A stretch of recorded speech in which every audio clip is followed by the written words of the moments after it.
Okay? Mishnah Lamavav in the days. Kol shchayven lo b'shum shvus.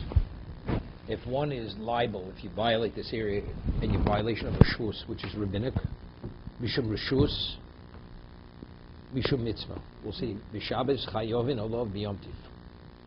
And if you're liable for violating a rabbinic law, each one's rabbinic, a rabbinic violation, except one we call a shvus, which is usually what a drabanan is referred to.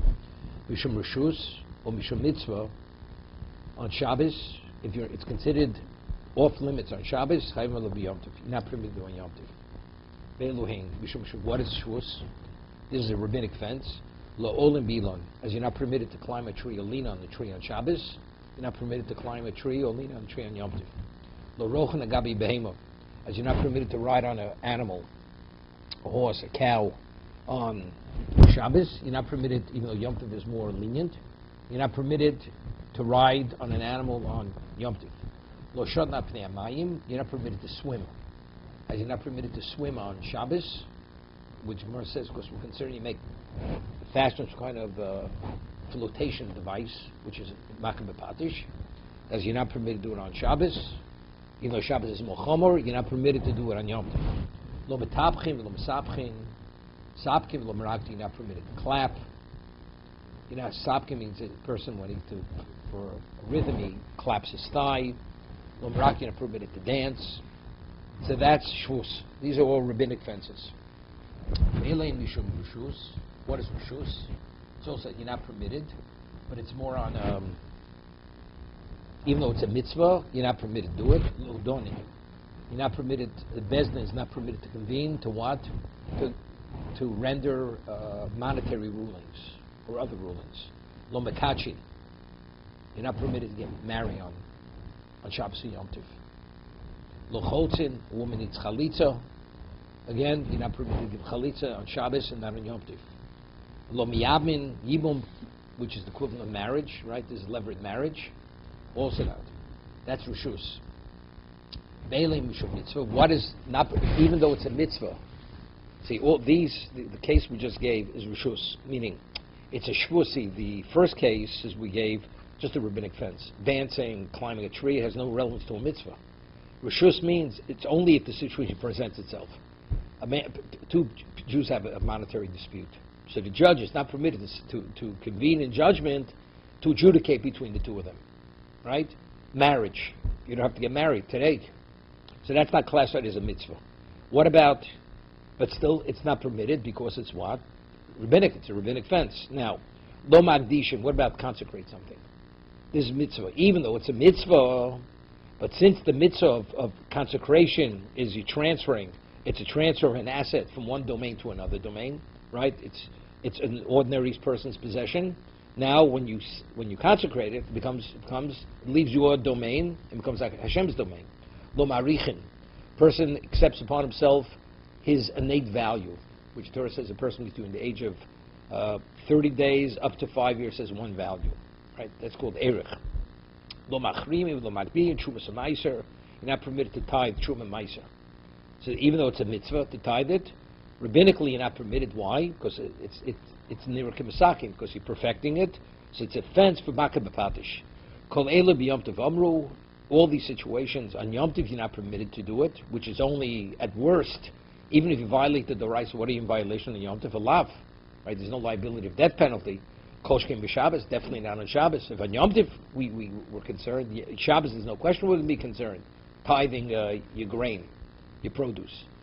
What is the only halachic difference between Shabbos and Yom Tiv? Doing a food-related activity. Yom Tiv, ochel nefesh is permitted. On Shabbos, it's not permitted. Okay, that's the Mishnah. Let's see the Rashi. Kol shchevel midivri sofrim, something which rabbinically you're not permitted to do. Shlo lasos b'Shabbos mishum shvus or mishum reshus sheish bo k'tzas mitzvah. It has some relevance to a mitzvah. Marriage, chalitza, yibum, all those things. Avalo mitzvah gedola. It's not v'karafu lios devar reshus. It's only because it presents itself. Yeshbu isur, nevertheless, yeshbu isur midivri sofrim. Rabbinically, you're not permitted to do it. You're not permitted to get married. You're not permitted to perform yibum, chalitza, obishum mitzvah.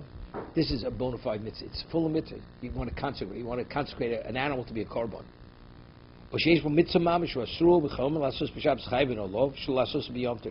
Whatever you're not permitted on Yom Shabbos, you're not permitted on Yom Tov. You have to refrain. These first things have no relevance to mitzvah. Climbing a tree, swimming, has no relevance to mitzvah. The Gemara will explain why. What exactly is the fence? Why aren't you permitted? What's wrong with climbing a tree? So because you may break off a branch. As you climb, it's inevitable you're going to break a branch. Break a branch is what? It's kotzer. That's reaping. One is clap. Tapchen means you're clapping one hand against the other. Sapkin is what, where you, as I mentioned, the person hits his thigh to make a sound with a rhythm. V'emraktim regel, v'kulam the simcha. We're talking about this all within a context. The person's rejoicing. Ulashir, u'marim b'forish gzeir shabisakni kinegdo and klishir. We're concerned he may actually perfect a what? Some musical instrument. The kovid mono, and what's the provision? Ovid mono, it's makab b'patish. Ve'elim mishum shvuz klomer. Shoy lonu la'atira mishum shein kroben l'mitzvah. V'ozen chachomim, haydi korele rishus. What, relatively speaking, is rishus? Meaning marriage is a mitzvah. Yibum is a mitzvah. But relatively speaking, compared to consecrating something, or tithing, truma meiser, it's called rishus. Mishum na'arach boy l'mitzvah sefer, have a mitzvah gemura. It's an absolute mitzvah. Therefore, the middle cases we refer to as rishus. But the first cases, climbing a tree, riding an animal, swimming, that's called rishus, shvus, because that has no relevance at all whatsoever to a mitzvah. The issa shvus, gomur yeshbem, there's not even a consideration to permit it. Yibum, you may permit. There's a consideration to permit it. Ne'alem, shemom lachluchas mitzvah doesn't even have it. Lachluchas means it has no tinge of a mitzvah value. Lo don in din, lo makachin isha mar reforsh, am I correlate rishus. Below Magdishin, Hegdeshin, not permitted to consecrate, Marichin, Erko Cholai, versus your innate value, I accept upon myself, Nosid Fiashonim, Shekos Parshas Erchin. Umachrimim, Haribehemuzu, Cherim, Ustam Charom Berekabayas. When a person uses the term Cherim, there are two types of Hegdish. You could consecrate something for the Mizbeach as a korban, or could be just transferring the asset, it should become, it's owned by an ordinary person. Now it's transferred into Hashem's domain. That's Berek Habayis. Okay, let's see the Gemara. Lo olim bi'ilon, why aren't you permitted to climb a tree? Zer Hashem yitlosh, because we're concerned you may break off a branch as you climb the tree. Lo rochen agabi behemo, why aren't you permitted to ride an animal, a cow, a horse, why not, a donkey? Zer Hashem yitzu chutz l'tchum, right? You're not permitted to go beyond 2,000 amos out of the city limits. You know, when you ride a horse or an animal, you lose track of distance. So before you turn around, he'll be outside of the tchum. Therefore, that's the reason why, that's the basis for the shvus, for the gzeira, for the rabbinic fence, why you're not permitted to ride the animal.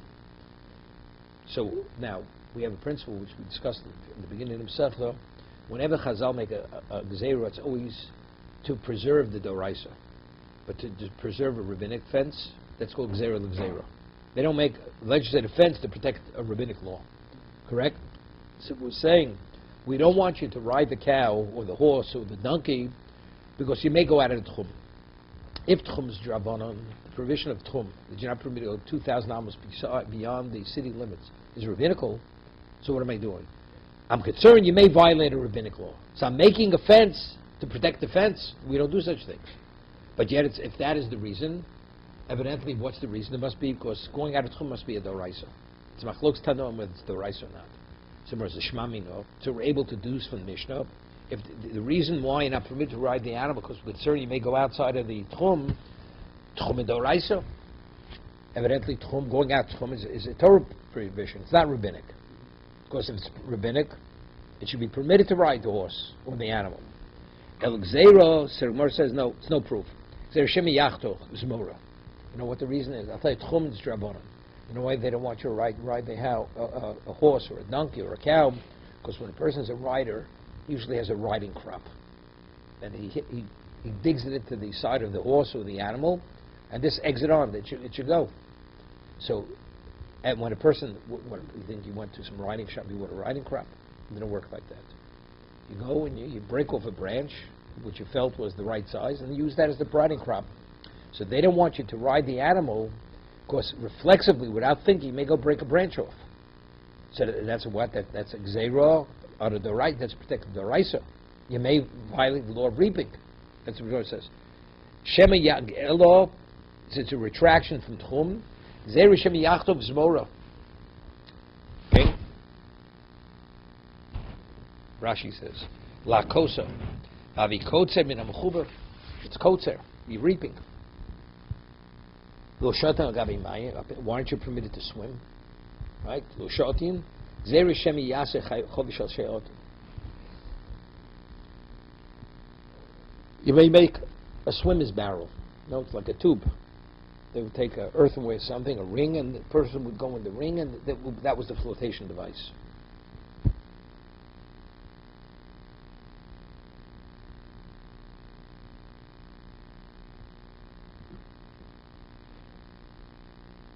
Okay.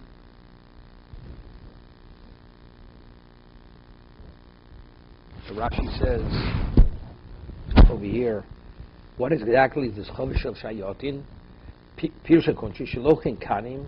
They take reeds, Vosin King Chovish, and they weave it like a barrel. Shotben, and he swims in this barrel. Kosher Dotanan Ve'elu Torim B'chli Cheres. Tavlo She'en Lo Advazin Chovish Shel Shayotin Alma Decheresu. From the Mishnah in Kalim, it seems to be it's made of earthenware. It's not something which is woven out of reeds.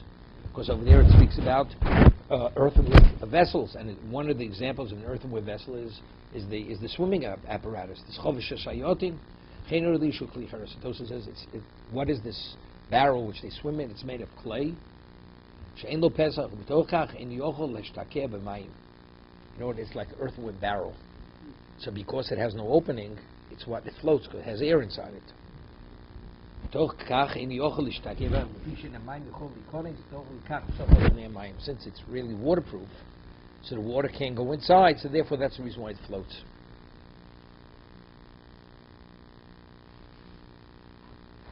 Okay.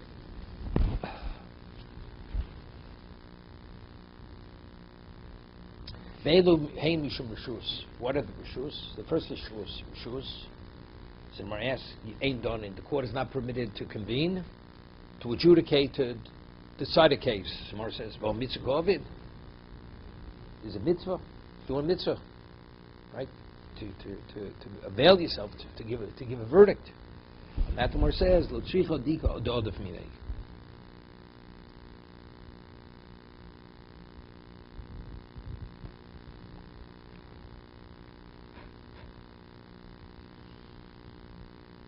Actually, there was anything. He says, we're speaking about there's somebody who's more qualified. There's always somebody more qualified. The reason why, it's a mitzvah. But why do we call the rishus? Just means it's not obligatory. Let's say you're a dayan, and a person has a case. You have to be the one to adjudicate it. There's 600 other dayan if you do it. So since it's not incumbent upon one individual to assume that responsibility, that's what we call it the rishus. It's non-obligatory.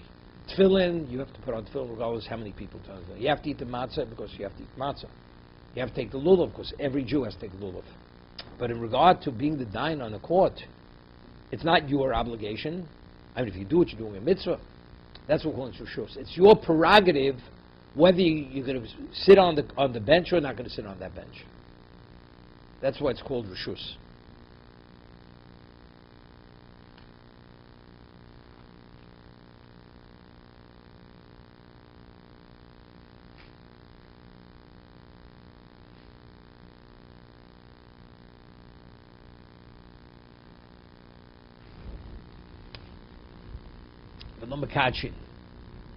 You're not permitted to marry. To marry a woman on Shabbos or Yom Tov. Marsafel mitzvah kovid, doing a mitzvah, right? This one you can't say rishus, right? Every individual has a mitzvah. Lo tzricha deis lo isha. Speaking of a man, he wants to marry another wife. Right? A person's permitted to marry multiple women. So it's only Rishus.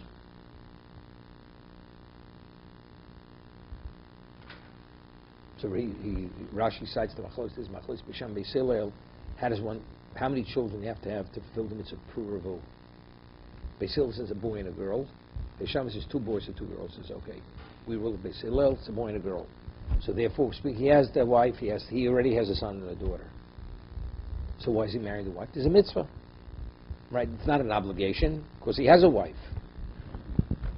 Rashi Shnei Zchor Beis Shammai Zochleim Beis Hillel V'Sulo Mifkad Kulahai. Can be vomis mitzas mitzvah iko kedomar bokazar zarecho. There's a slight mitzvah because there's a mitzvah that as long as you're able to have children, Lerval tonach yodecho. Okay, further. Then it says lo choltzim lo miyamin. This is already a problem, right? It says one's not permitted chalitza or yibum. This is a bona fide mitzvah, right? Yet it's classified as ushus. Someone says lo mitzvah kovid. You can't say somebody else could do it. Lo tzricha dika godel. We speak about there's an older brother. O mitzvah begodel diabin. Right? There's a mitzvah that the eldest of the surviving brothers, he should be the one to perform evil. So therefore it's classified so for the other brothers like Rishus. Although if they do it, they're fulfilling the mitzvah, but it's not obligatory. The kulu time of mai, but why in every one of these situations here? Why did they? What's the problem? Climbing the tree would say you may break the branch off, right, for the riding crop. But what's over here? Why aren't you permitted to marry and give yibum? What's the problem here? Time of mai gzer shem yichtov, because every one of these situations entails writing.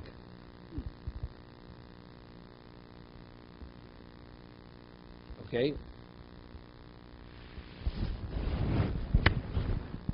Rashi, Shem Yichtov, Psag Din Ledinim, right? You have the court scribe. He records the verdict and all the give and take. Ushtar Eresin L'Kedushin, a person marries, he can marry with the document, right? Ushtar Chalitza L'Choletzes, when a woman receives her Chalitza, he gives her the writ, it's called the writ of Chalitza. Uksub L'Yivamo.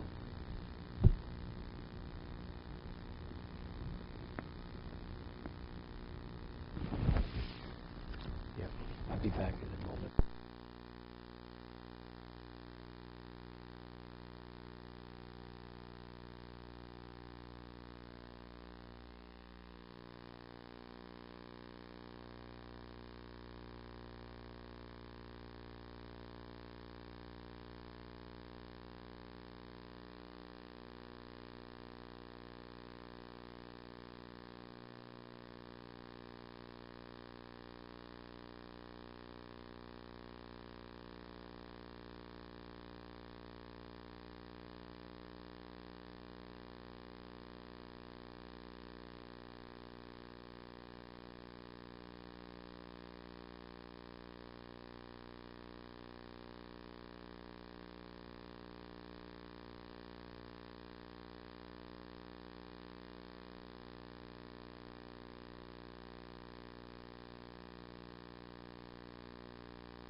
Further.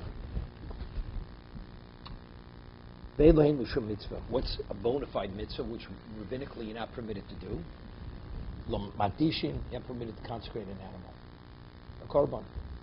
Lo marichin. Person says, we spoke about the innate value of a person. Erki olai, my value, somebody else's value. Lo machrimim. The term machrimim, we said, is what? It's an expression that when you consecrate it, it goes to Berek Habayis. It becomes just a hedge's asset. Okay?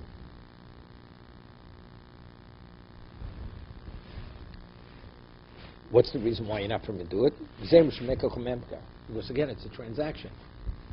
You transact, you transfer Rashi. So what's the provision Mekach Memkar? So Rashi is two pshatim.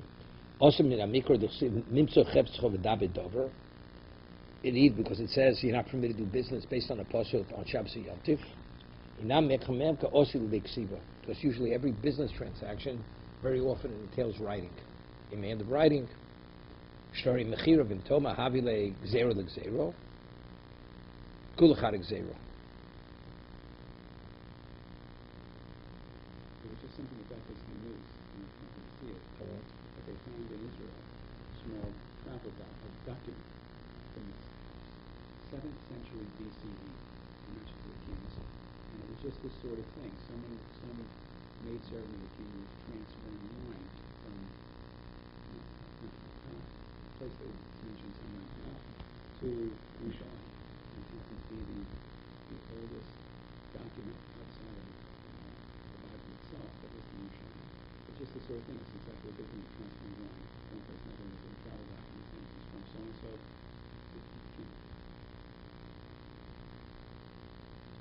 That sounds like exactly what we're talking about. Lo magvin shumas and meisers. Not permitted to tithe shum and meiser, right from produce and grain. But pshita. So why should you? We say anything you could do after Yom Tif. Why do it on Yom Tif? This is no pshita. It's on Tony Rav Yosef l'tzricha elitin l'kohen bo b'yom. A kohen needs it to eat on Yom Tif. So he'd say maybe that's ochel nefesh. Maybe ochel nefesh becomes an overriding factor. If we allow you to tithe it, no, rabbinically you're not permitted. Bahani mili peri d'tfili me'asmon. We smell fruits which were tevel before Yom Tif or Shabbos. You could have tithed before. We were not going to allow you something you could have tithed before Yom Tif or Shabbos to tithe on Shabbos or Yom Tif. Al peri d'tfilu yidno kagon Esau. We had this in the first parak. Person wants to make new batter. You take challah from the batter. It's also hafrosha. That's also tithing. Right? Go Esau lafrushim min challah mafrishinon. That you're permitted to do. It's all if the tevel, state of tevel, preceded the Shabbos or Yom Tov, we don't allow you to do it on Shabbos or Yom Tov, even though it's a mitzvah. And we said earlier, what was the makkah b'patish? But if it's to eat, you want fresh baked bread on Yom Tov, and you make the dough, you can tithe it. V'hani mishum shvus, iko mishum shvus leko. The Gemara asks, that we class that as rishus. Boy, that's not shvus. Shvus means it's rabbinically not permitted. V'hani mishum mitzvah iko mishum shvus leko. And that we said you're not permitted to consecrate something. Why don't we call them all shvus? I mean, it's a mitzvah, but there's no shvus. It's a shvus. Shvus means it's a rabbinic provision. The chiddush is like this. If it's just purely a rabbinic provision and there's no relevance to mitzvah on any level, the Mishnah says that's also. Right? That was the first case. Riding an animal, climbing a tree, has no relevance to mitzvah. And lafilu shvus to rishus nami also. Even if the rabbinic, even a shvus to rishus, let's say it's something like yibum, like chalitza. And even though you're doing a mitzvah, but since it could have been done by somebody else, we don't allow it. Let me buy shvus to rishus also, or of course it doesn't have to be you, it could be done somebody else. And lafilu shvus to mitzvah, nami also. Right? Like marriage, like consecration. Even it's a bona fide mitzvah. But since, as we said, it's mekach memkar, you're transferring something from one domain to another, rabbinic, we don't allow it, regardless of what kind of mitzvah it is. Yeah.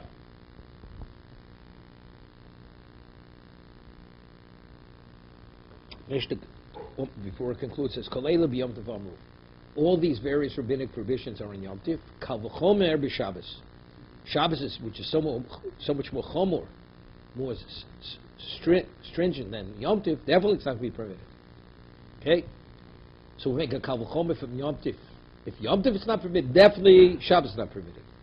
Raminu, Meshilin derech haruba v'Yom Tif. It says if you have fruits drying on the rooftop and you see rain coming, you could drop it, although it takes a degree of effort, right? You have to lift it up. You're allowed to drop it through the skylight on Yom Tif. That's the Mishnah, the beginning of the paragraph. Avalo b'Shabbos. Shabbos not.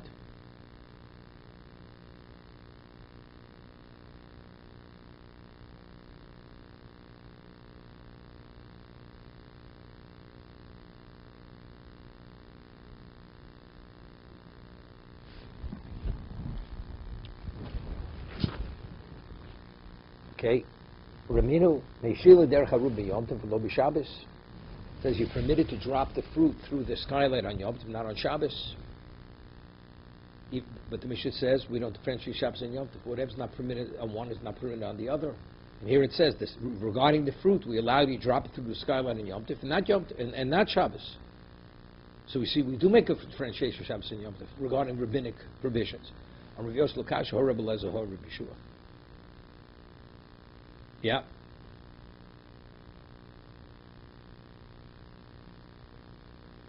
So what's Hor Rebbe Lezer, Rebbe Yeshua? That when we say our Mishnah, it says there's no differentiation. On Yom Tiv, there would be no differentiation. Titania. Also, it's Benotion of Labor, right? You have a mother and its calf fall into a pit.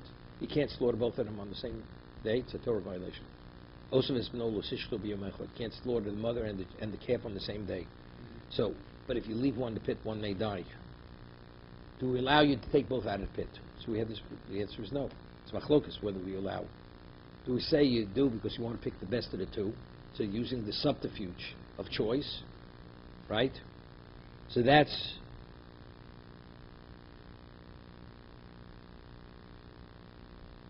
Tanya. Osas no shnovel Rebbe Lezer mimalis harishon almanas l'shofto. Rebbe Lezer says you take the first one out, having in mind to slaughter it. V'shofto. Hasheni oslo parnosa b'mkomo. The second one you feed in the pit. You don't take it out at all. Rabbi Shulman, no. Malas harishon almanas l'shofto. When you take the first one, you have in mind you want to slaughter it. Ve'enu shofto, and you don't. V'chozub marim, and you go and you use as a subterfuge. Malas sheni. He says maybe the second one's better than the first, but really he's only bringing out the first one because he doesn't want it to die in the pit. Rotzah shochet, rotzah shochet.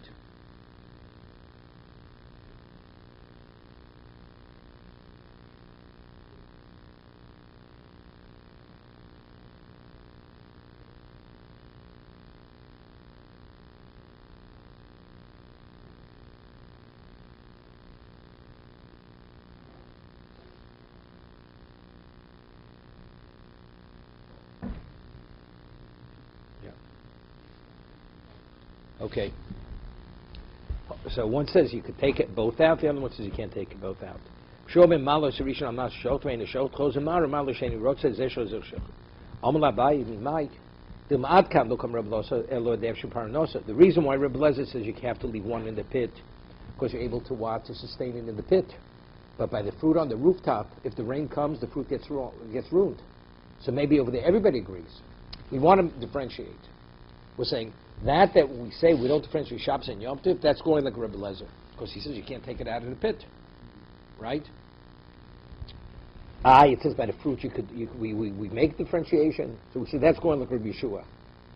We allow you, for the sake of monetary loss, we allow you to exert yourself to pick up the fruit, drop it through the skylight. He says no proof. Rebbe Lezer by the two animals, the reason why he says you can't take both out, because you're able to sustain one of them in the pit. But over here, if it rains, the fruit is drying, if the rain comes, it gets ruined totally. So everybody agrees you could. And yet it says, but Shabbos, even though it's going to get ruined totally, Shabbos you're not permitted to drop the fruit through the skylight. So if that's how do we reconcile Mishnah? Our Mishnah says there is no difference in Shabbos and Yom Tov. That's what it says.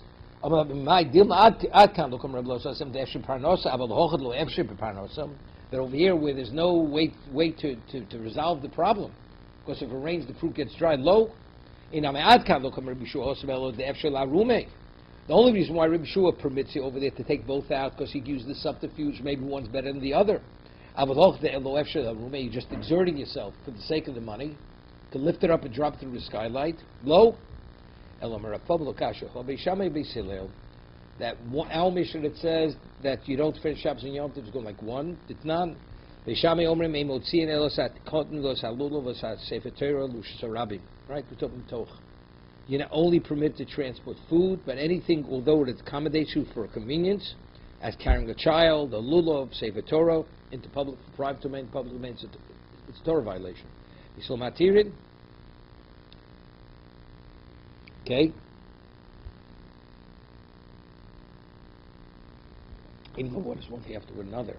That over there you're doing a malocha, you're actually transporting. The malok, that's what he says. Avol tiltul, low, but just lifting up the fruit, dropping through. Somewhere says oto tilav tzorach. Now, it's very interesting. Why is muktzah not permitted? You're not permitted to touch something if it has no relevance to Shabbos. You want to touch a cup, you can touch a pen, money, a farm tool, you can't touch it. It's muktzah. Why? Why did they legislate muktzah? Because they're afraid you're going to use the plow or you're going to use the shear. No. Because the Gemara says in Shabbos, it's gzer for utzo. During the week, we transport without thinking from one domain to another. So unless we force the person to stop to evaluate what he's engaging in, the person will continue in his regular reflexive behavior. He transports without thinking twice from one domain to another during the week. Shabbos also. But Chazal said you have to pick and choose what you're going to transport, what you're touching. Once the person picks and chooses, it brings a cognizant that it's Shabbos. But that's the gzera for Hutzo. It's a gzera for Hutzo. So you shouldn't reflexively transport from private domain to public domain. That is the base of Hutzo. That's the Gemara Shabbos. So it comes out very good. On Yom Tiv, the Shammai says there are many things you can't transport on Yom Tiv. Unless it's directly food related, you can't. It's called by Shammai, it's muktzah, the fruit. If the fruit itself has no value to you because it's not edible, but why are you not permitted? It's transporting. It's a gzero for transporting. You're concerned you may transport. So I'm permitted to carry fruit? No. That's only if you can eat it. That's Beisila. The Shammai holds you not. So food is considered transport? That's transporting. I mean, that's called engaging in something which could lead to transporting.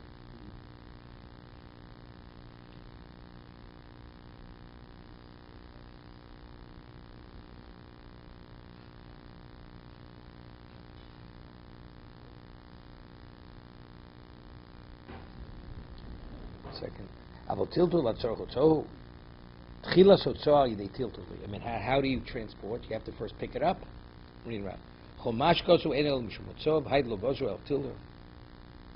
Okay.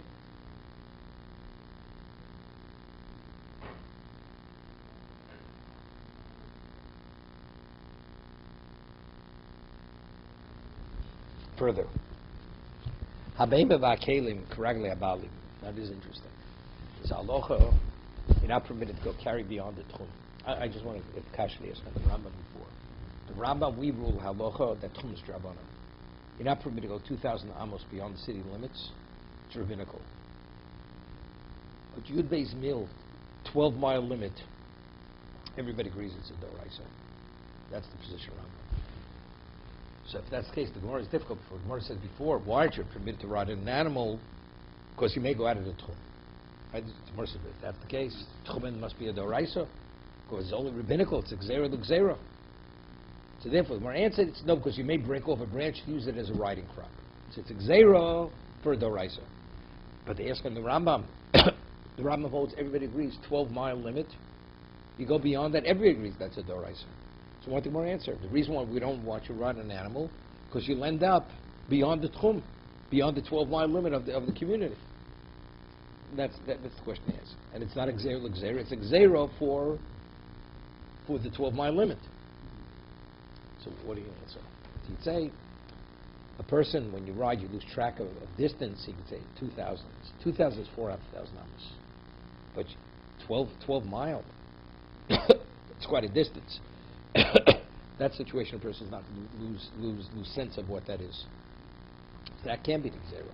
So the Gzera has to be the 2,000 limit. So that what Gemara says, so then you have to say Tchumas D'Oraisa. Because it's rabbinical, you're creating a fence to protect the rabbinic law. Understand? 12 miles is too much.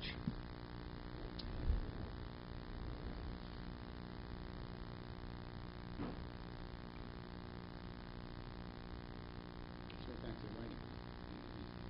So that's why you have to come onto the riding crop for that reason. You may break off a branch to use it as a riding crop.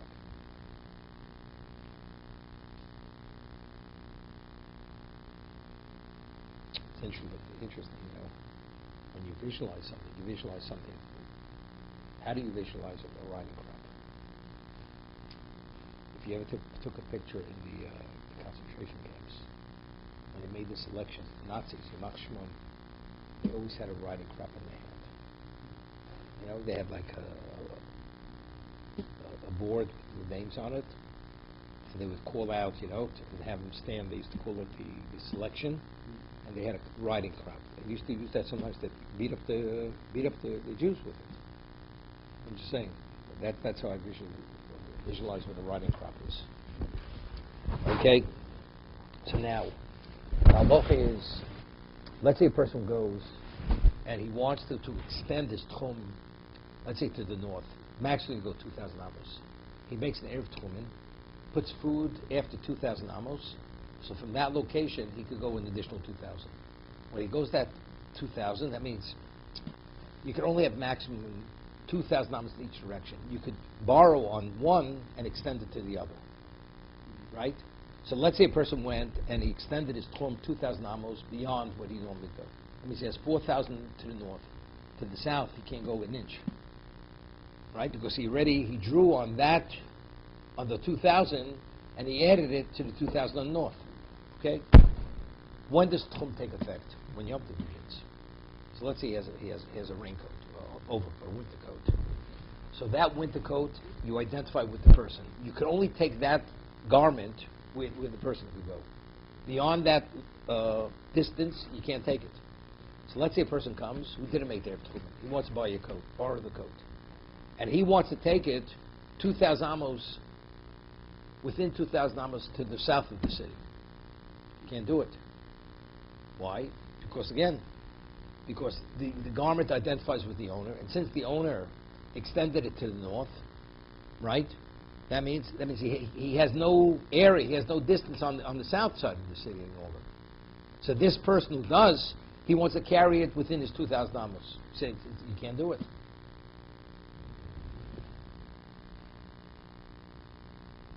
Okay, I think we'll stop here.